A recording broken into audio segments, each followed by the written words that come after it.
আসসালামু আলাইকুম কারি সাহেব। ওয়ালাইকুম আসসালাম। আপনি ভালো আছেন? আলহামদুলিল্লাহ। কারি সাহেব, হ্যাঁ বলেন। আপনার কাছে আমার একটা ক্ষুদ্র আবদার ছিল। আরে বলো বলো বলো। ওই যে আপনার মুখে একটা গান শুনছিলাম, কি গান? ওই যে গানটা। ও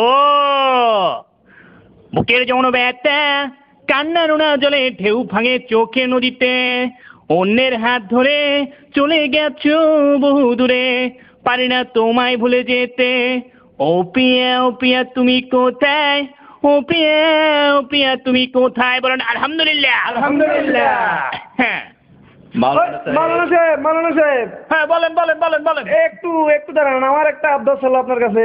কি বলেন বলেন বলেন বলেন। না এই মানে কারি সাহেব যে গানটা গাইলো, হ্যাঁ। এই গানটা আপনি যদি একটু গায়ে শুনাইতেন তবে খুশি হইতাম। ও আচ্ছা আচ্ছা আচ্ছা। বুকের জন্য একটা কান্না নোনা জলের ঢেউ ভাঙে চোখের নদীতে, অন্যের হাত ধরে চলে গেছো বহু দূরে, পারি না তোমায় ভুলে যেতে। ও পিয়া তুম কাহা है? ओ पिया तुम कहाँ है? मेरा पिया खो गया है, मेरा पिया खो गया है। बोले नाउजुबिल्लाह। নাউজুবিল্লাহ।